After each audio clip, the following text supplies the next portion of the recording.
Muy buenas tengan ustedes, mis queridos fortuneros y fortuneras. Aquí estamos viendo cómo continúa la investigación del joven guarda acerca de su antepasado. Calculo que muy bien no le va a ir, pero bueno, pero antes que nada, like, comenten, activen la campanita para que YouTube les avise cuando yo vaya a estar. Suscríbanse, lo fundamental. Compartan esto para que más gente pueda seguir viendo las cositas que hago en el canal. Y por si quieren colaborar en algo, ahí en la descripción tienen el link del cafecito. Bueno, sin mucho más que decir, vamos con el relato. Una búsqueda y una invocación. 6. El día 15 de abril ocurrió un suceso muy extraño. Era el día de Viernes Santo, circunstancia que los criados no dejaron de comentar y que otras personas consideraron mera coincidencia. A última hora de la tarde, el joven Ward comenzó a repetir una fórmula en voz más alta que de costumbre, al tiempo que quemaba alguna sustancia cuyo olor extrañamente acre se difundió por toda la casa. La fórmula era hasta tal punto audible en el pasillo que la señora Ward acabó por aprendérsela de memoria mientras escuchaba detrás de la puerta, y más tarde pudo reproducirla por escrito a petición de Willett. Varios expertos en la materia le han dicho después al médico que existe otra de características muy semejantes en los escritos místicos de Eliphas Levi, aquel ser misterioso que se deslizó a través de una rendija por la puerta prohibida y pudo atisbar el espantoso panorama que ofrece el vacío del más allá. Dice así: Adonai Elohim, Adonai Jehová, Adonai Sabaoth, Metatron Ogaglameton, Verbum Pitonicum, Mysterium Salamandrae, Semetus Riborium, Andragonorum, Daimonia Coeli, Gudual Mursim Gibor, Joshua, Avam Sariakram Nikuk, Beni. 2 horas recitó Charles esta fórmula, monótonamente y sin respiro, hasta que, de pronto, todos los perros de los alrededores iniciaron un espantoso concierto de aullidos. Simultáneamente, un horrible hedor se expandió por toda la casa, un hedor que ninguno de sus moradores había percibido nunca ni volvería a percibir. En medio de aquella pestilencia se produjo un centelleo como el de un relámpago, que hubiese resultado cegador de no haber surgido en plena luz del día. Luego se oyó aquella voz, que ninguno de los que la oyeron pudieron olvidar ya nunca a causa de su atronadora lejanía, su increíble profundidad y la fantástica semejanza que revestía con respecto a la voz de Charles Ward. Estremeció toda la casa y fue oída perfectamente por 2 vecinos por lo menos, a pesar del continuo aullar de los perros. La señora Ward, que había seguido a la escucha delante de la puerta cerrada del laboratorio de su hijo, se estremeció al reconocer en ella rasgos infernales, porque Charles le había hablado de la fama diabólica de que disfrutaba en todos los libros negros, y le había explicado cómo resonó, según las cartas de Fenner, sobre la granja maldita de Pawtuxet la noche del aniquilamiento de Joseph Curwen. La voz clamó en una lengua arcaica y desconocida.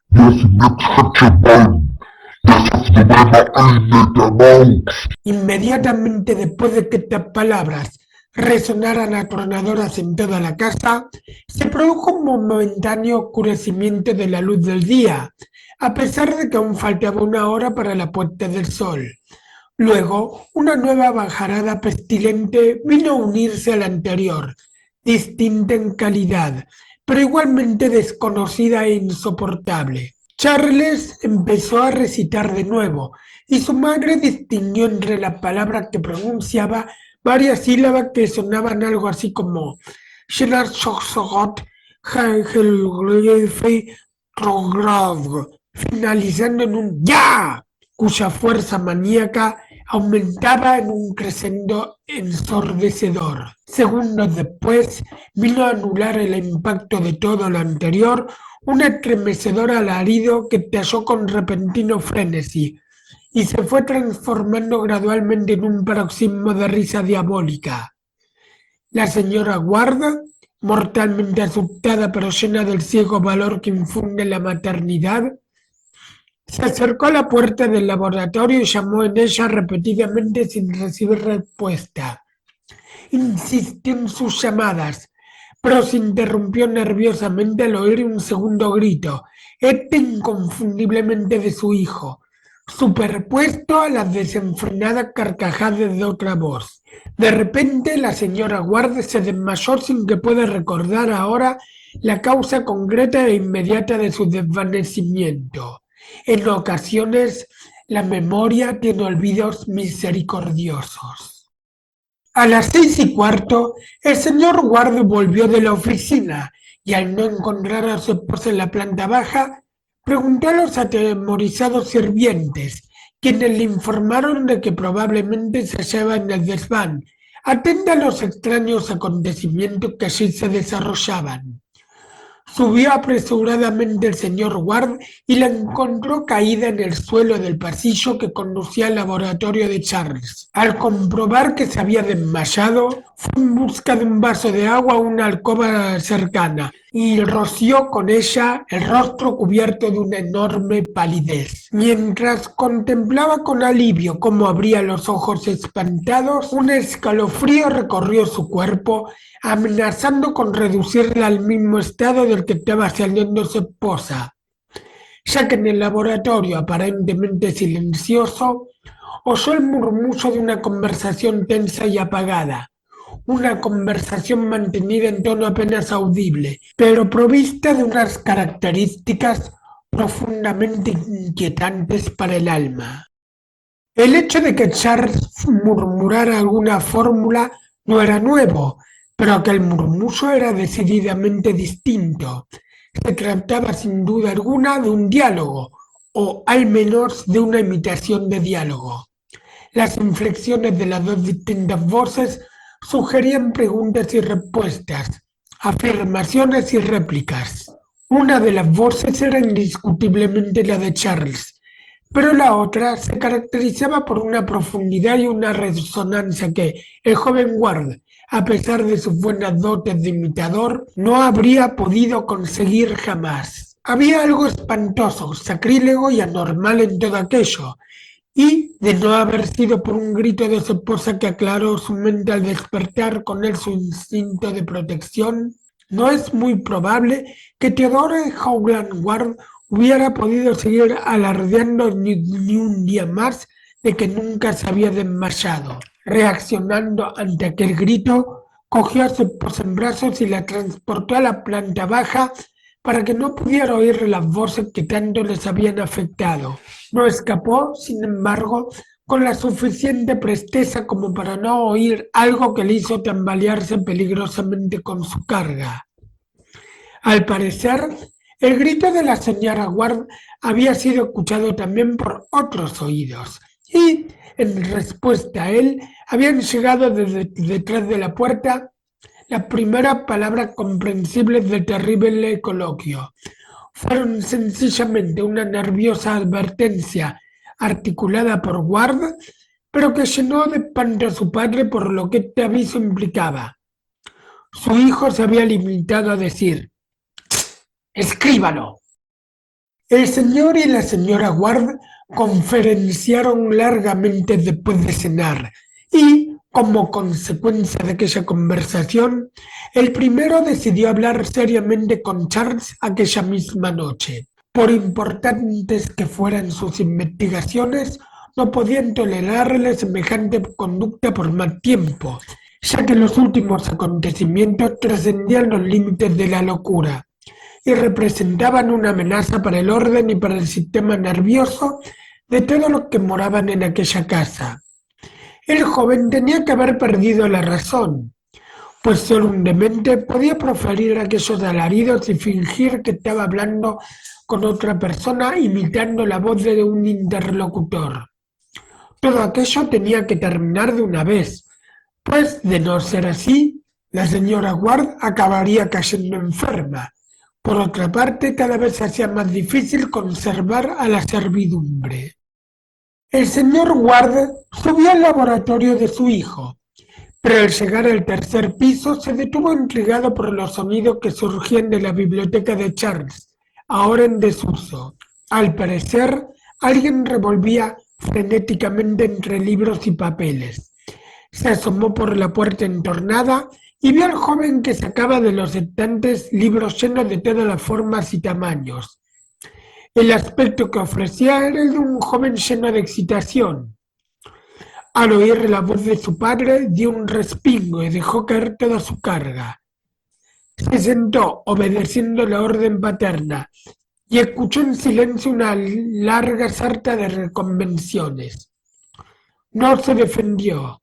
Al final de la reprimenda, admitió que su padre tenía razón y que sus voces, invocaciones y experimentos químicos representaban una imperdonable molestia para los demás habitantes de la casa. Prometió comportarse con más discreción, aunque insistió en prolongar su confinamiento.